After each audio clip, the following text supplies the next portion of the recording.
Tapos, pero kahit na ganon, kami po ni Congresswoman Cardema ay nagagalak sa SMNI for the past 6 years. Ang aming kapartner ay ang SMNI.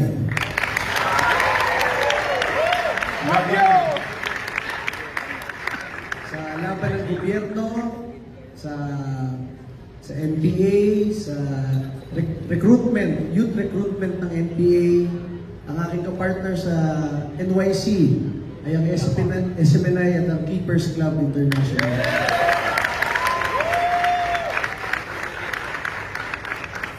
Nung magbobotohan ng franchise ng SMNI, actually, pinaalala ko kay na Congresswoman Cardema, sabi ko, paalala nyo sa akin kung kailan yung sa SMNI. Tapos, Monday yon, nagpo-voting na yung mga congressman, pero naging Tuesday, naging Thursday, naging Wednesday, tinawagan ko pa si Pulong Duterte. Sabi ko, boss, bumoto kami kanina, nagpalista na kami ng boto sa SMNI, baka makalimutan nyo. Tapos no Tuesday, si Pulong sumama. Noong natapos yung botohan, 4 lamang kami na bumoto for SMNI. So naninindigan kami para sa inyo. Salamat po. Nakita nyo naman ang karamihan ng mga kongresista na karamihan sa kanila nakaganito buong 6 na taon nung biglang nagpalit ng ihip ng hangin, biglang nagkaroon na. Ganon.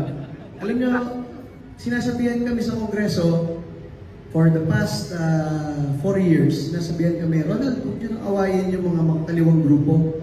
Congressman na kayo eh. Tapos sina-explain nila sa amin kung bakit. Kasi nag-author sina Congresswoman Cardema na anti-NPA bill sa Congress. Ayaw mag-co-author ng karamihan ng mga congressman. Sayang daw kasi yung boto ng mga kaliwa sa kanilang area. Tapos ina-explain nila sa amin kung bakit huwag na namin awayin yung mga NPA, ay yung mga kaliwa doon sa Kongreso. Kaya lang sinasabi ko, ako, may mga kaklase ako galing Philippine Military Academy. Tapos kami ni Congresswoman Cardema, nagkakilala kami sa ROTC, or commander ako ng UP ROTC, underclass ko si Congresswoman Cardema. Kaya nung niligawan ko, napayes agad kasi underclass ko sa ako una at huling boyfriend nito ni Congresswoman Cardema. So, talagang kami, inclined kami sa ganitong advocacy natin, na labanan ng mga makakaliwang grupo, at kami nagpapasalamat sa SMNI sa lahat ng yung convention, sa lahat ng laban dito sa mga makakaliwang kongresista, doon sa pakikipag-away ko kay Aloy Zarate, kay Raul Manuel. Alam nyo, talagang kasama si, palakpakan po natin, Yusek Lorraine Batoy. Alam nyo, kahit kakaunti lang tayo, siguro kami lang ni Yusek Lorraine, dadalawang Yusek lang kami na nakikipag-away doon hanggang ngayon. Naiisip namin, yun ang tamang gawain natin, mga Pilipino. Dahil alam natin na ang sambayan ng Pilipino, kasama mga tropa ng gobyerno, umaasa sa ganitong advocacy natin. Kung wala yung SMNI, hindi nag-take effect talaga ng todo yung NTF-ELCAC na ma'am at naduro ng mga makakaliwang grupo sa ating bansa. Kaya alam niyo, sinasabihan kami sa Kongreso na umattend kami ng bagong Pilipinas Servicio Fair. 29 events na yon. Sinabihan kami, attend lang kami, meron daw something. Alam nyo, ang attendance namin doon, 0. Hindi kami umattend sa kahit anong imbitasyon. Dahil kami ay naninindigan sa ating pinaglalaban. Ano pinaglalaban natin? Naglalaban natin ang katotohanan, truth that matters. Yes! Diba? At ang katotohanan dyan, gusto ng mga Pilipino, matapos na itong mga New People's Army, durugin sila, at isa lamang ang channel, ang TV outlet na nagsisiwalat sa kanila, SMNI. SMNI! Kaya masabi ko sa inyo, kahit na nung kinasal kami sa Davao, ang ninong talaga namin, si Mayor Sara, Bongbong, tsaka si Martin, tsaka si Anton. Kung nanahimik lang kami sa Kongreso, kung nag-side lang kami sa grupo ng mga kongresistang nagsisipsipan doon, diba? Siguro binibigyan na kami ng malalaking pondo.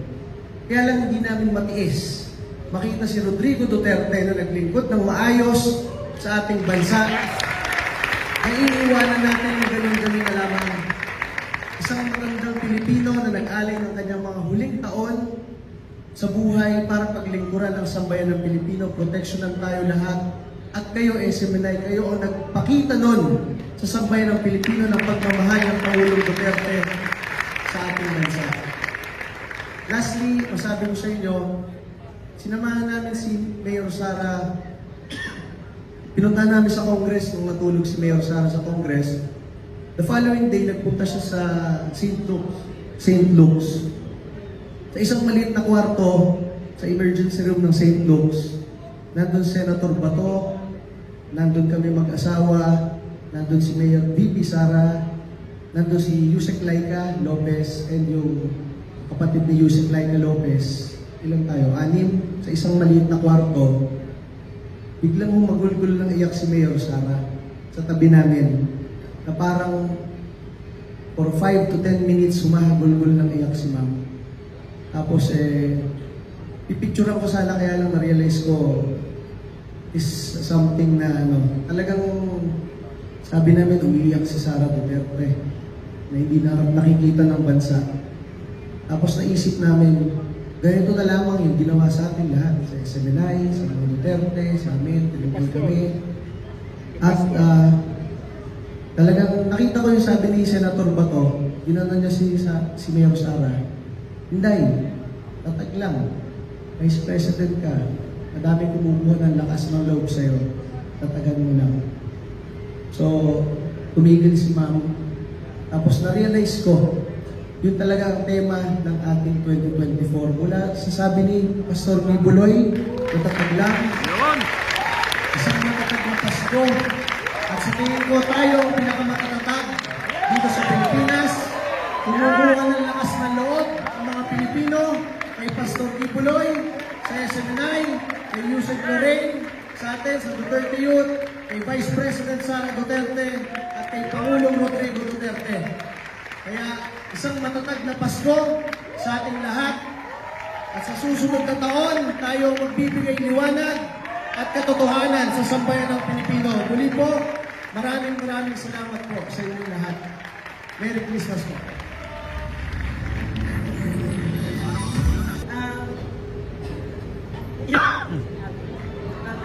Actually, first of all, Merry Christmas.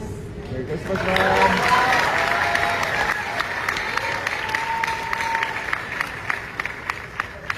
Katulad nung sinabi ni Sir Kala, 2024 was very challenging for all of us. Really, that years from now, what we are doing here, and this is a love letter to our children and to future generations of Filipinos, that this is how much we love you. We really meant it when we said that we are rebuilding our country. And so much of what we said in my personal life, so much of what I believe in was tested. And so grateful that I found SMNI, AOJC.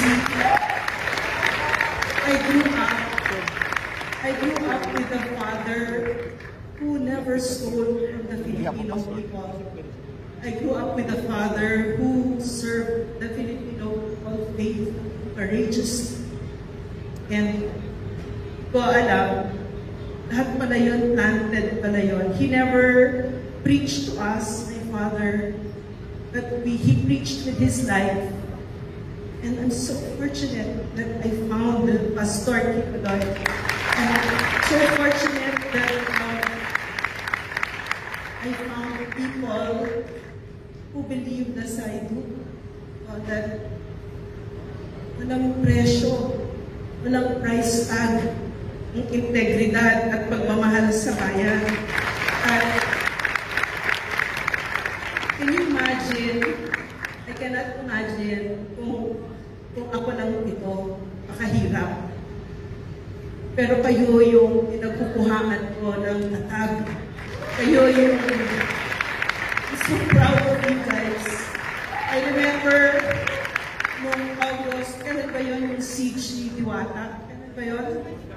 August 24, was it? So nandun kami noon sa building. Kasama ko yung Panateros, kasama ko yung anak ko. Nasa third floor ako. I will never forget that vision. I will never forget that for as long as I live. Sa kaliwa, bandang 2:30 or 3 in the morning, nakita ko platoons and platoons, thousands of police, fully armed. Nakakangilabot makita. I never thought I would see something like that in my whole life. And my son was with me, so takot ako for him. Pero tingnan natin, and then on the right was yung KOJC. You were singing songs of praise. It wasn't even yung songs na nakakaawa, or it was upbeat and very victorious, and we're ready, and walang takot. So, and I saw it over and over and over. Hindi lang salita. Hindi lang salita yung papakamatay, igaalay ang buhay para sa bayan. I remember I told Pastor nung binigay niya sa amin yung program na Laban Kasama ang Bayan. Kasi head ako ng Stratcom ng NTF Kaknon na walang ka-budget. So kahit PTV4 hindi namimigay. But SFNI gave it to us just like that. So para kung tumama sa sweepstake nun. Kasi nun parang yung ginagawa ko nun. Sinabi ko sa Kongreso, ang Makabayan Black ay CPP, NPA, NTF. Noong panahon na yun, napakalaking bagay sabihin nun. So, kaya ko sinabi yun, kasi wala kaming pera pang media eh. Wala. So gusto ko ma-headlines kami para pag-usapan. Para pwede na yung pag-usapan, no? Si Franz Castro, CPP yan. Eufemia Kudaman, CPP yan. Front yan ng gano'n. Para mabulat ang Pilipino sa panloloko ng mga demonyong ito. So, kailangan mo gawin yun, kailangan kang magtambling. Tapos ganun-ganun lang binigay lang ni Pastor sa amin. So, para talaga kaming tumama sa sweepstake. Kasi nabi ko kay Pastor, we were really made for a time such as this kasi wala talagang atras dito. Talaga para kaming engine talaga na walang titigil dito hanggang matapos ng CPP, NPA, hanggang mabuko, hanggang mawala ang mga maskara nila, hanggang tumigil ang panloloko at pagdaanak ng dugo sa Pilipinas. Pakalungkot lang na ang gobyerno mismo ngayon ang nagtatraidor sa Pilipino at nakikipagkuntsabahan pa sa mga teroristang ito. Pero napakagandang kwento kung iisipin mo, if you're playing the infinite game. The infinite game has no ending. It means that you know that part of the job is so big, that part of the job is knowing that the job's never done. And that you keep on working, you keep on building on what others have built. So, we stand on mighty soldiers, shoulders of giants. We stand on the sacrifices of our soldiers, of mothers, of our children who were recruited as CPP, NPA, NDF, and died holding arms, fighting government because they were recruited by Raul Manuel of Kabataan, of Arlene Rosas of ACT, Arlene Rosas of Gabriela, Franz Castro of ACT, Derry Colmenares, Teddy Casino of Bayan Una, Harold Aurelio of Bayan, etc., etc. Makita mo talaga ang Pilipinas. I was so comforted that Pastor saw what we saw. Yung panlilinlang sa Pilipino, lampas kalahating siglo, bawat sektor, kung bakit ang Pilipino napakagaling sa lengguwahe ng puot at division. Malagi nag-aaway. So,